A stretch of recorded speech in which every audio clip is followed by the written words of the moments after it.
Nifty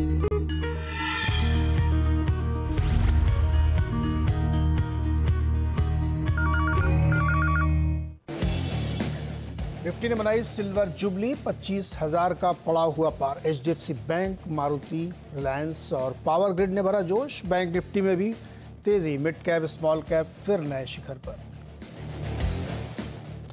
America में दरें घटने की उम्मीद से मेटल शेयर्स में जोरदार तेजी, करीब 1.5% चढ़ा निफ्टी मेटल इंडेक्स। 2% से ज्यादा मजबूत नाल्को, हिंडाल्को और एनएमडीसी।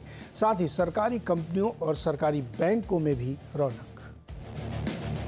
कच्चे तेल पर विंडफॉल टैक्स में 34% की कटौती से एक्सप्लोरेशन वाली कंपनियों में जोरदार तेजी। ओएनजीसी में 2.5% तो ओआईएल इंडिया 6% से ज्यादा ऊपर। ठीक ठाक नतीजों के बाद टाटा स्टील में 1% से ज्यादा की तेजी। भारतीय कारोबार का एबिटा प्रति टन उम्मीद के मुताबिक, यूरोप कारोबार भी बेहतर। बाजार को पसंद आए कोल इंडिया के नतीजे, शेयर करीब 3% ऊपर। जब पहली तिमाही में कोल इंडिया का मुनाफा 4% बढ़ा, हालांकि मार्जिन में दिखा सुधार। वहीं बैंक ऑफ बड़ौदा रिजल्ट के बाद फ्लैट। नतीजों के लिहाज से आज बड़ा दिन। निफ्टी की 5 कंपनियां टाटा मोटर्स, सन फार्मा, आईटीसी, अदानी एंटरप्राइजेस और अदानी पोर्ट पेश करेंगी अपने नतीजे। वहीं वायदा में डाबर, एस्कॉर्ट्स और एबी कैपिटल के रिजल्ट्स का भी इंतजार।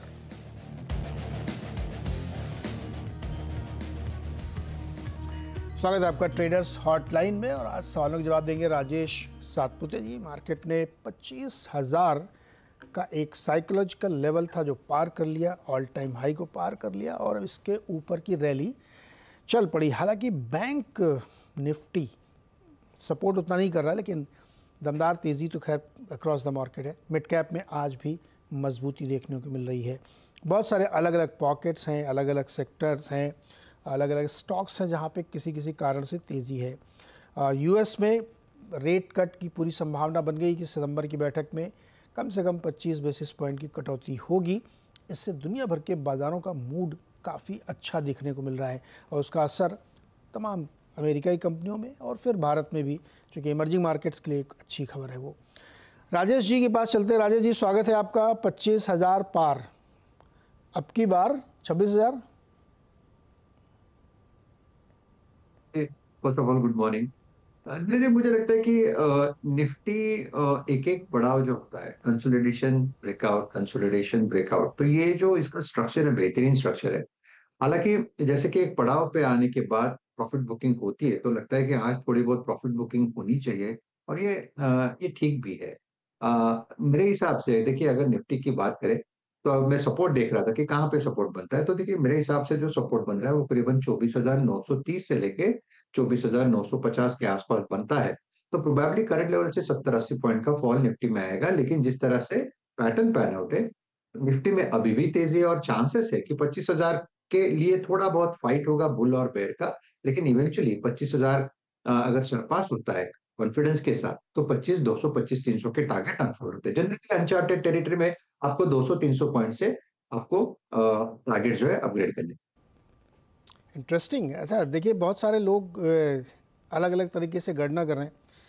एक हर्ष फौजदार हैं जयपुर से, उन्होंने लिखा कि 5-5 हज़ार के पड़ाव कितने दिनों में निफ्टी ने हासिल किए। तो एकदम शुरुआत से उन्होंने लिया 1000 से लेकर के, तो पहला वाला बहुत लंबा था, 4176 दिन, जल्दी जल्दी बताते हैं। फिर 3591, 1294, 946 और 20 से 25 हज़ार की रैली 325 दिन में पूरी की गई है। अब यहाँ से 5,000 तो मतलब काफ़ी कम दिन में होगी। क्या इंटरेस्टिंग होगा, लेकिन लगता है कि मार्केट में ज़बरदस्त तेज़ी का माहौल बना हुआ है। तो खैर ये एक अहम पड़ाव होते हैं जो इंडिकेट करते हैं कि मार्केट की रफ्तार, रुझान किस तरीके का है। लेकिन सावधानी ज़रूर रखनी चाहिए क्योंकि मार्केट एक्चुअली बहुत ऊपर ऑलरेडी चल रहा है। चलिए अब सवाल लेते हैं कुछ फटाफट। चरण सिंह जी हमारे साथ जुड़ रहे हैं मानेसर से। चरण सर नमस्कार, सवाल पूछिए अपना। नमस्कार नीरज सर। सवाल ले लिया करो, काफी टाइम हो गया सवाल नहीं लिया आपने मेरा। पिछली बार कब लिया था मैंने? 1 महीना पहले। 1 महीना सर बहुत ज्यादा नहीं है, एक महीने तो ज्यादा सर। अब होल्डिंग ज्यादा है, मान लो 30-35 शेयर की होल्डिंग है, उसमें से नंबर तो आना चाहिए सर। चलो जब बताओ, आज 2 ले लेते हैं। आप बताओ, 2 सवाल पूछो। 2 ना सर, एक रिक्वेस्ट, थोड़ा 3 ले लेना बस। अब 2 बोला था आप, करो 3 ले लेना। जल्दी जल्दी बताओ एक फटाफट। एक अदानी विल्मर है सर, 335 पे 50 क्वांटिटी है। हाँ एक कैंपस एक्टिवेयर है, 288-90 के बीच में 50 शेयर है, ये काफी टाइम से होल्डिंग है मेरी। और एक पीवीआर में बता देना सर क्या करना है, 1350 पे 100 शेयर है। ओके चलिए राजेश जी मदद करिए, पहले तो बताइए कैंपस एक्टिवेयर में क्या करें। देखिए कैंपस का चार्ट अगर आप देखें तो बेहतरीन चार्ट है। मुझे लगता है जब तक 300 मेंटेन करेगा तब तक कोई दिक्कत वाली बात नहीं है। स्टॉप लॉस होगा आपका 285 का, पोजिशनल रखे आप इसको। मुझे लगता है अगर 300 मेंटेन करता है तो नेक्स्ट टारगेट होना चाहिए 330 से लेके 340। ओके दूसरा अडानी विल्मर। देखिए अडानी विल्मर में एक फ्रेश ब्रेकआउट आया पिछले हफ्ते और मुझे लगता है ये कंसोलिडेट हो रहा है। ब्रेकआउट का जो लेवल था वो 340 था। जब तक 340 के ऊपर कंटे आप कह सकते हैं कंसोलिडेट हो रहा है, होल्ड कर रहा है, तब तक कोई दिक्कत वाली बात नहीं है। स्टॉप लॉस होगा 325 का, पोजिशनली में बात कर रहा हूँ। सामने मुझे लगता है 360 जो इसका 200 ईएमआई है, एक बार ये सरपास होता है तो इसके बाद इसका नेक्स्ट टारगेट आएगा 380 का टारगेट आएगा। तीसरा पीवीआर। तो देखिए पीवीआर मुझे लगता है ये एक एफ का काउंटर है, तो इसमें एक चॉपीनेस वोलेटिलिटी आपको हमेशा मिलेगी।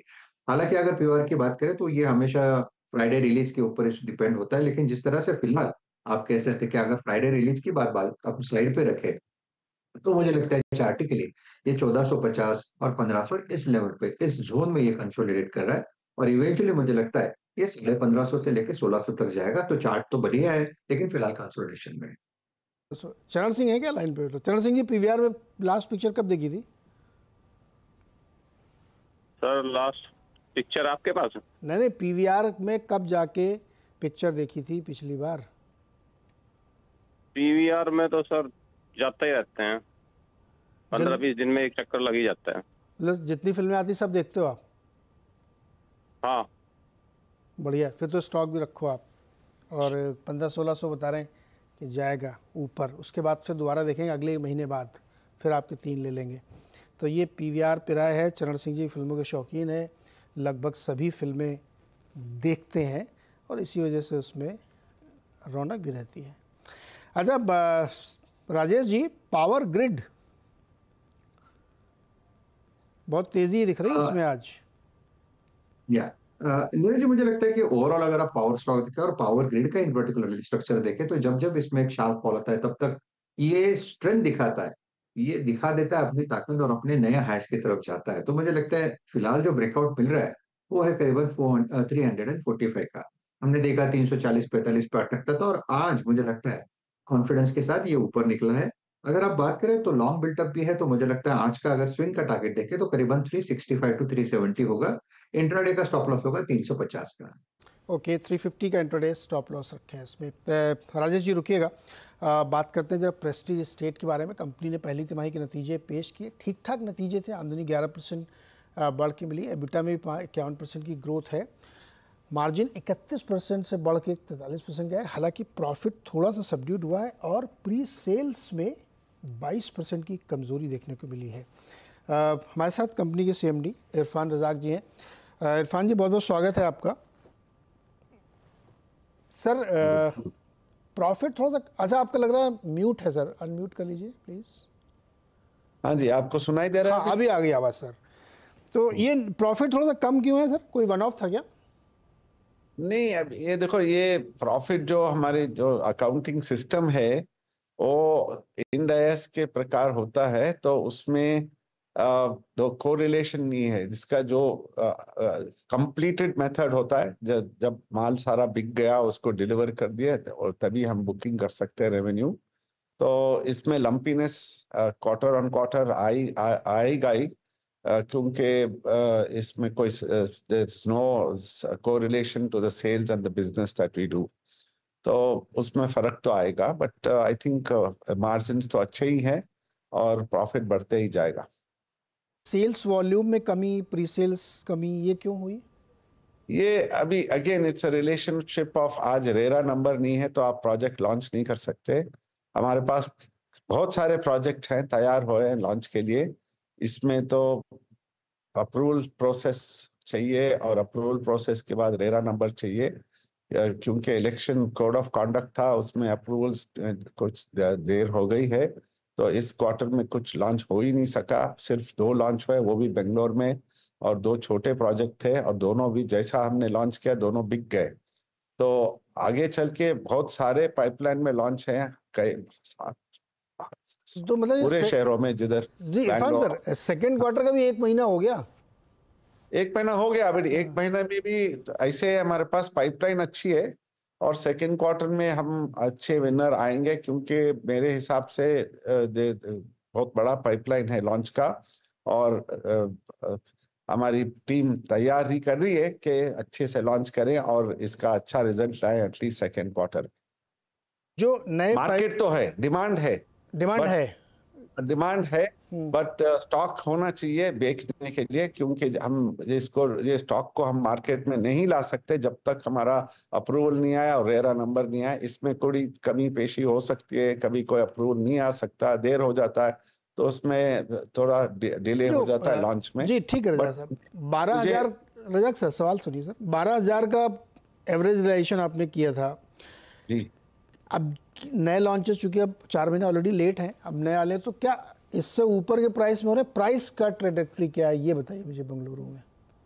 ना अभी प्राइस तो थोड़ा बढ़ ही गया है, और बट हमारा इसका ब्लेंडेड होता है, क्योंकि 12,000 ये हर एक शहर का एवरेज होता है, क्योंकि हमने बैंगलोर में भी काम करते हैं, मुंबई में भी काम करते हैं, अभी दिल्ली में भी लॉन्च करना है। दिल्ली ऑफ कोर्स इस क्वार्टर में भी नहीं आएगा, दिल्ली अगले क्वार्टर में 2 दिल्ली जरूर से लॉन्च हो ही जाएगा। तो बट हैदराबाद का अच्छा बिक्री हुआ है, हैदराबाद का हमारा देखो इसके लिए ब्लेंडेड हो जाता है। हैदराबाद में 7-8 ज्यादा प्राइस अप्रिसिएशन कहाँ पे हो रहा है सर? जी, सबसे ज्यादा प्राइस अप्रिसिएशन कहाँ मिल रहा है आपको? अप्रिसिएशन इस चीज नहीं है, appreciation is a function of cost. तो हमें ये इच्छा नहीं है कि हम ज्यादा से ज्यादा इसको बहुत प्राइस बढ़ा देंगे और वो प्रोडक्ट को अनअफोर्डेबल कर देंगे।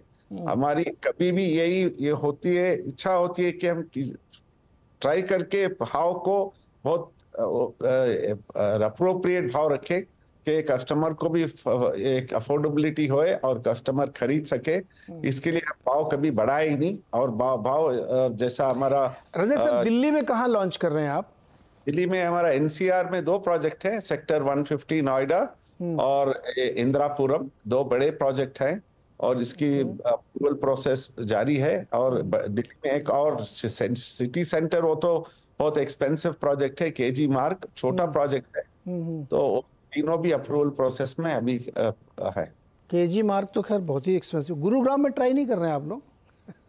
गुरुग्राम में भी जमीन देख रहे, source out, but it should make sense. सबसे हॉट मार्केट तो वही है आजकल। नहीं, मगर देखो स्प्रेडशीट कैलकुलेशन में कभी जमीन नहीं खरीदा हूँ। जब वो जो सेंस बनता है, कोई हमारे को इसमें कुछ ठीक लगता है तो हम कमिट करते हैं जमीन के लिए। अभी गर्मी में जाके रज़ाक साहब एक मार्केट और, मुंबई में चूंकि आप आ चुके हैं, मुंबई में लोग बहुत ज़्यादा यहाँ पे प्रीमियम प्रोजेक्ट बिके हैं टाउन साइड के इलाके में। आपका प्रोजेक्ट भी शायद महालक्ष्मी के आसपास कहीं पे है। यहाँ पे कैसे आपको दिख रहा है मार्केट? चूँकि यहाँ पे ऐसा सेंस मिल रहा है हमें कि प्राइस अब रुक गए हैं, बढ़ नहीं रहे ज़्यादा, ऑलरेडी बहुत हाई पे हैं लेकिन अब रुके हुए हैं। नहीं देखो, माल बिक रहा है। मुंबई में हमने ओशन टावर मरीन लाइंस में लॉन्च की, तो उसके 160 फ्लैट हैं, बट 160 पूरे हम लॉन्च नहीं कर सकते, क्योंकि मुंबई में वो धीरे धीरे अप्रूवल आता है, फ्लोर वाइज अप्रूवल आता है। जितना भी हमें अप्रूवल आया है उसका माल बहुत सारा बिक गया है, और हमें प्रशंसा है कि ये हाई प्राइस प्रोडक्ट इतना जल्द बिक गया। तो ऑलमोस्ट जो 100 जैसा बताया कि 160 यूनिट में हम लोग 80-90 यूनिट तो निकल ही गए। और हमारा मुलुंड का प्रोजेक्ट है, प्रेस्टीज सिटी मुलुंड, वो भी बहुत अच्छी बिक्री में है। और नया एक कंपोनेंट उसका फॉरेस्ट हिल जो हमें लॉन्च करना था इस क्वार्टर में, उसका भी हम वेट कर रहे हैं। इरफान सर, ये मरीन लाइंस वाले का टिकट साइज क्या था? Around 25 crore. 25 crore base price. My god, super solid.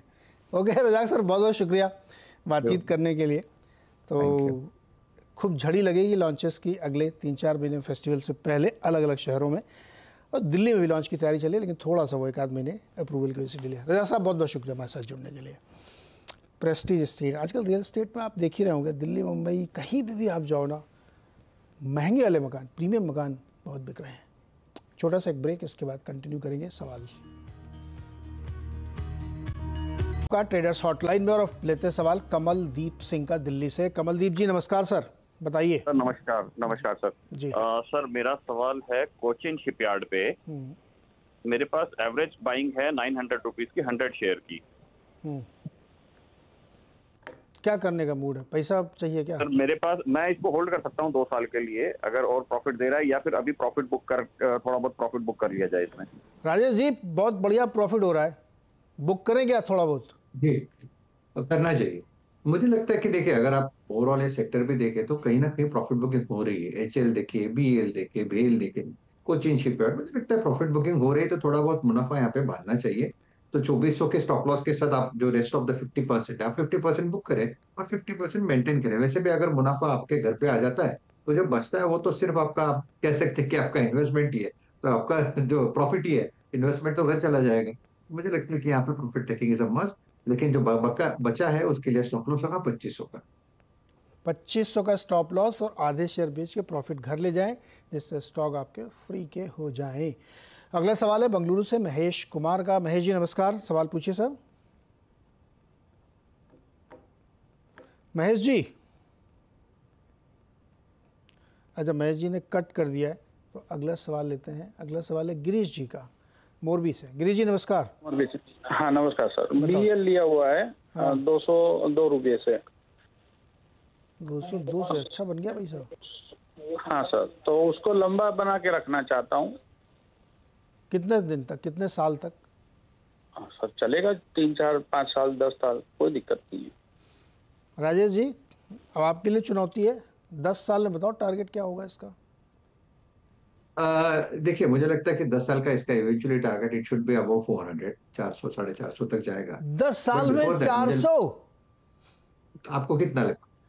अरे 310 का चल रहा है, 10 साल में 400 हो जाएगा भैया।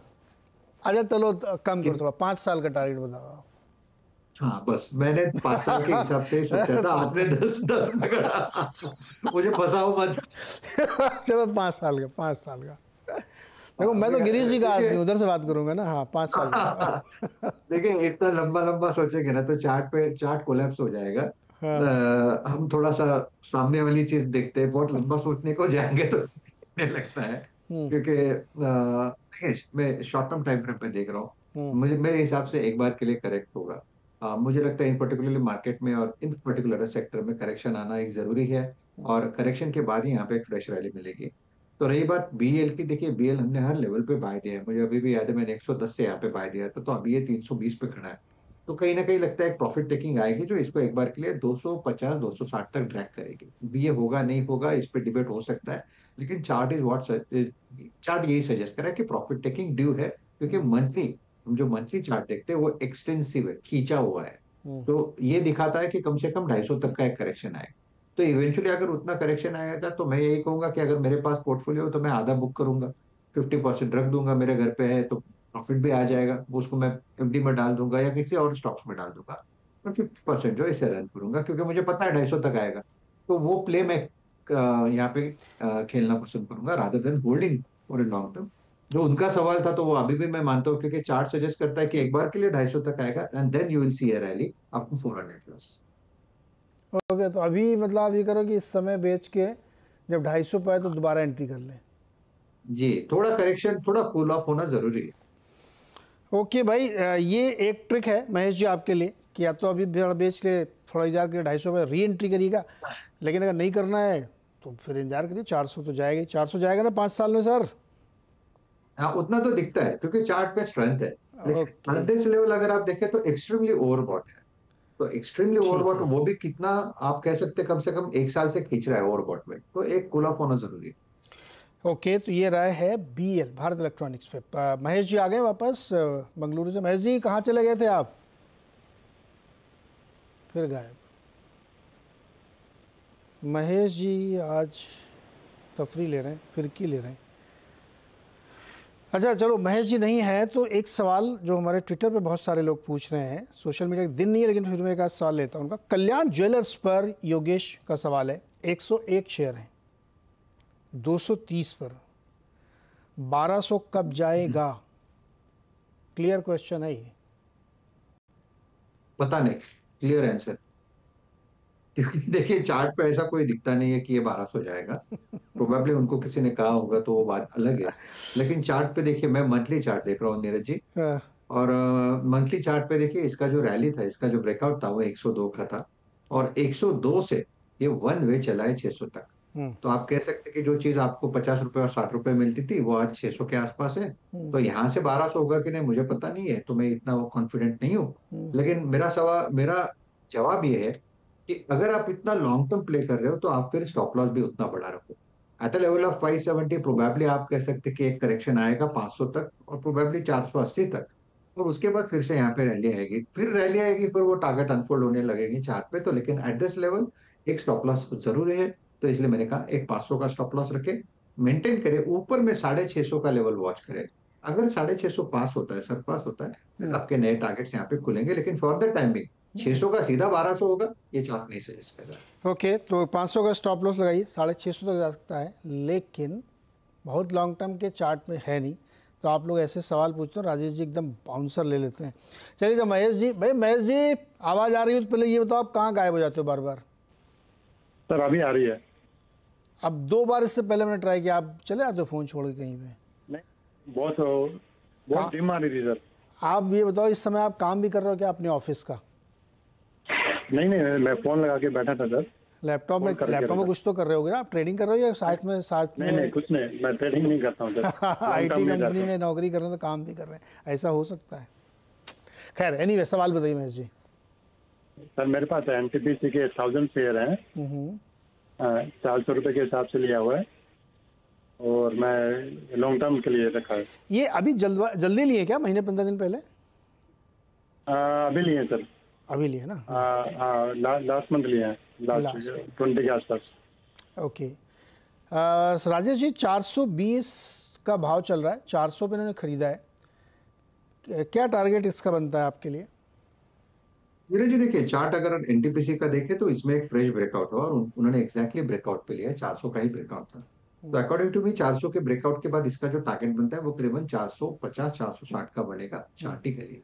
तो हमारे हिसाब से 400 के ऊपर का ये बाय अभी भी इंटैक्ट, 390 का स्टॉप लॉस होगा, 450 के टारगेट के लिए आप इसमें वेट करें। लेकिन एक बात है, काउंटर बढ़िया है, जैसे जैसे रैली आगे बढ़ेगी और जैसे जैसे कूल ऑफ होगा, उसमें नए मुझे लगता है कि टारगेट्स अनफोल्ड होते जाएंगे। इवेंचुअली मुझे लगता है ये काउंटर 500 को सरपास करेगा, लेकिन उसके लिए थोड़ा वक्त लगेगा। थोड़ा वक्त लगेगा। इसमें जेफरीज की एक रिपोर्ट आई है महेश जी, भी एकदम लेटेस्ट 1-2 दिन पहले, 485 का टारगेट उन्होंने दिया, और उनकी टॉप पिक है एनर्जी सेक्टर की, और इसमें ग्रीन एनर्जी का, ग्रीन एनटीपीसी का एक आईपीओ भी आना, बहुत कुछ डेवलपमेंट होने वाले हैं। तो आप चूँकि लॉन्ग टर्म के लिए लिया आपने, तो उसको आप होल्ड करके रखिए इसमें एनटीपीसी को। राजेश जी बहुत बहुत शुक्रिया मदद करने के लिए। बहुत सारे दर्शक सवाल पूछना चाहते थे तो उनकी आपने हेल्प की, इसके लिए बहुत शुक्रिया आपका। Thank you. चलिए इसी के साथ एक छोटा सा ब्रेक, और इस बीच मिड कैप रेड में आ गया है, 117 पॉइंट रेड में है मिड कैप इंडेक्स, लेकिन बाकी बाजार ठीक ठाक है। ब्रेक के बाद खिलाड़ी नंबर 1।